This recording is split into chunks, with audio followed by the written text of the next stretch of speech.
My name's Jeff. We're going to be looking at CPR today. So CPR stands for cardiopulmonary resuscitation. Now we're going to be looking at the primary survey that we need to do to make sure the scene is safe to approach. So whenever we approach a scene, we first need to make it safe for us to approach.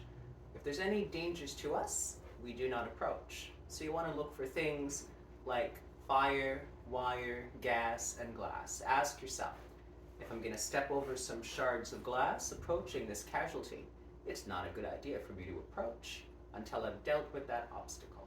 That, of course, doesn't mean we just leave the casualty. We would need to do something.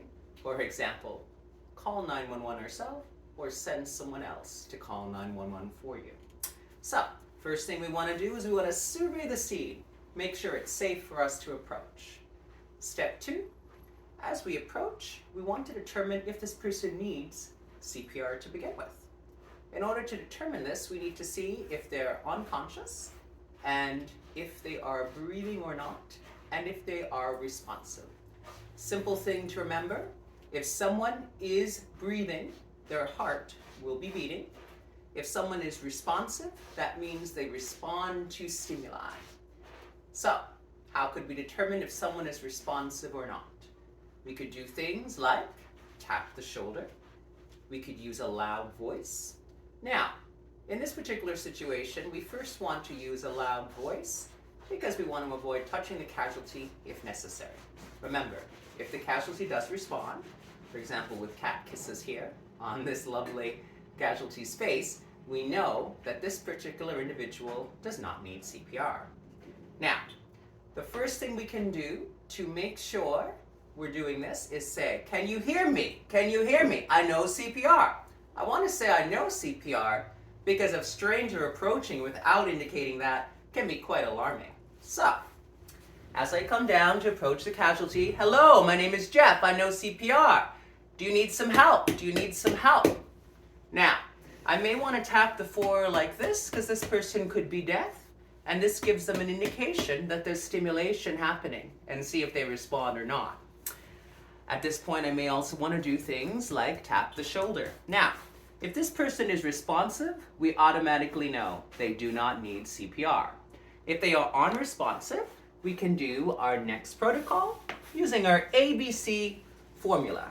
A, we want to open the airway. Why do we open the airway? To make sure oxygen is coming in and out and to determine if this casualty is in fact breathing. Remember, if they are responsive and if they are breathing, they do not need CPR. If they are unresponsive and not breathing, they do need CPR. Now, this person could be unresponsive and breathing and still need attention. We would still call 911, but we wouldn't necessarily need to perform the CPR protocol. So, head, chin, tilt. This is opening the airway. Now, I can do a 5-count check here. 1 Mississippi, 2 Mississippi, 3 Mississippi, 4 Mississippi, 5 Mississippi. What am I looking for? I'm looking towards the chest to see if the chest is rising. If the chest is rising, this person is breathing. If the chest is not rising, this person is not breathing. Now, I'm also listening for breath coming onto my cheek and feeling for breath to determine if this person is breathing or not. Now, that is our first check. Now, if this person is unresponsive and not breathing, we right away need to send 2 individuals. First individual, you, sir, you wonderful dog with the brown and black stripes. I want you to go call 911. Tell them we have an unresponsive casualty who's not breathing. We're in my living room at 972 Eglinton Avenue East. And report back to me and let me know it's been done. Fantastic. The second person, I'm going to ask them to send for an AED. Get the AED. Do you know what that is? Do you know where it is? Great. You don't know where it is? You over there, you go get the AED. Now I'm ready to use it when needed. So, that's my A. B, I can supply 2 breaths. It's important to plug the nose here so the air gets going into the lung. Now we want a quick puff. We don't want to go too far because that can cause the breath to cause what we call pushing of the diaphragm contents or the stomach contents up. So it's a quick breath. How many breaths? We do 2 breaths twice.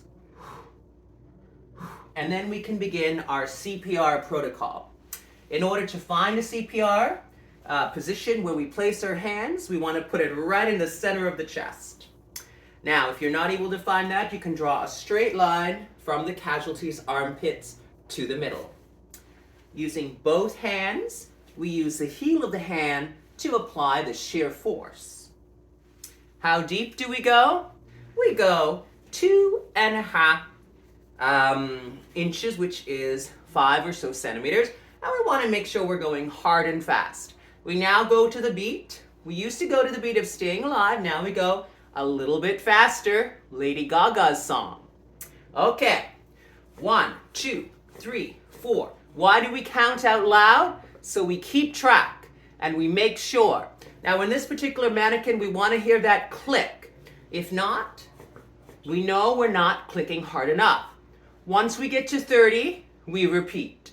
So, just like the shampoo manufacturer, how does he sell more shampoo? He puts on the back, lather, rinse, repeat. We do the same thing in this scenario. We A, we B, we C. And we keep going and going with that protocol until what happens? Either this casualty responds. They start to move in some way. We know they are now responsive.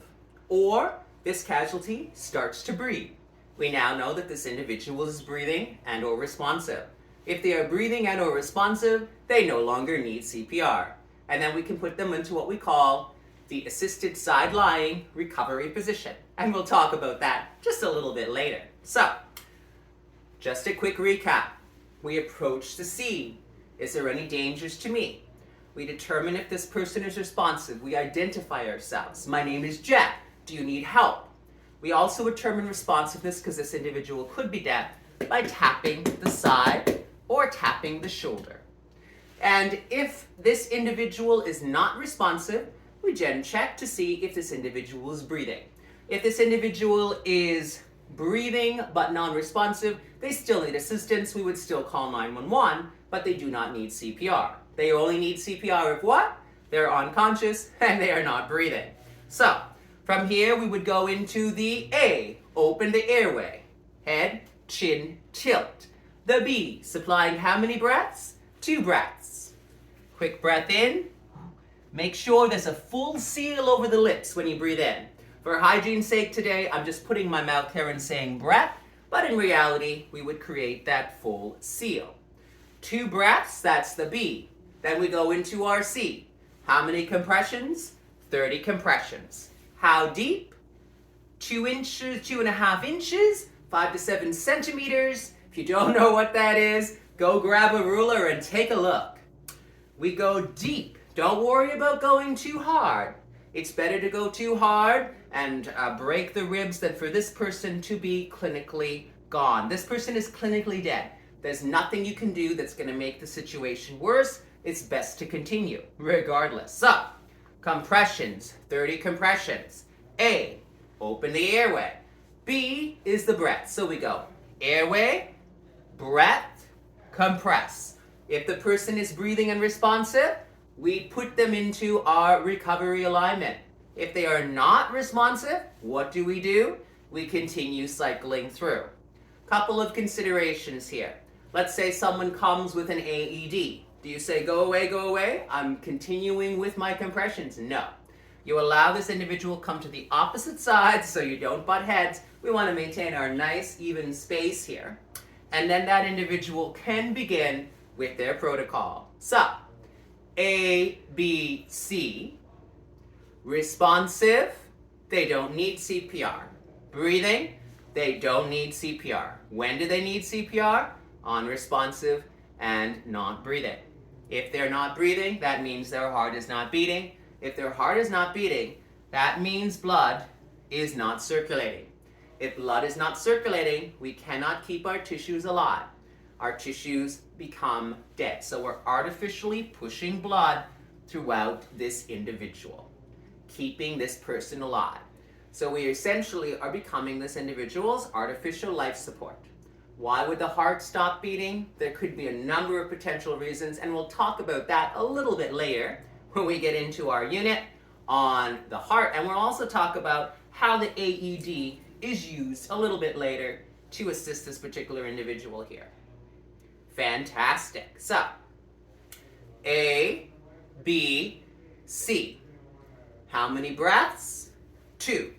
How many compressions? 30. How deep?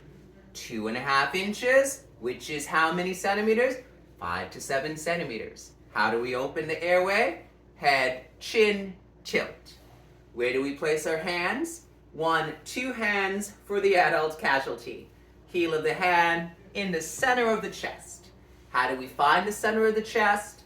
Thumbs under the armpits, draw a straight line so that the fingers meet, and that's the center. Feel free to give it a try on yourself if you like. Perhaps this person has a big chest. They've been doing a lot of chest work. So here, find the center. Press down. Now, don't overcomplicate it by thinking about other ways you may have learned. Keep it simple. The best way for an effective CPR rescue is to keep it simple. Think about those basic principles that are going to keep you safe, but also help the casualty to stay alive. So, and in terms of the CPR protocol, what's happening here is we're keeping oxygen going, keeping the tissue alive, preserving the tissue.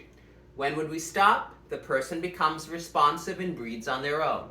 They no longer need those compressions to circulate the oxygen. Number 2, the AED arrives. AED has a much higher percentage chance of restarting the heart so the heart can beat on its own instead of using your hand as an artificial pump of the blood through the body. Also, when we would stop, if the scene becomes dangerous to us. Let's say, for example, someone comes in, a mass shooter with a gun or a rifle.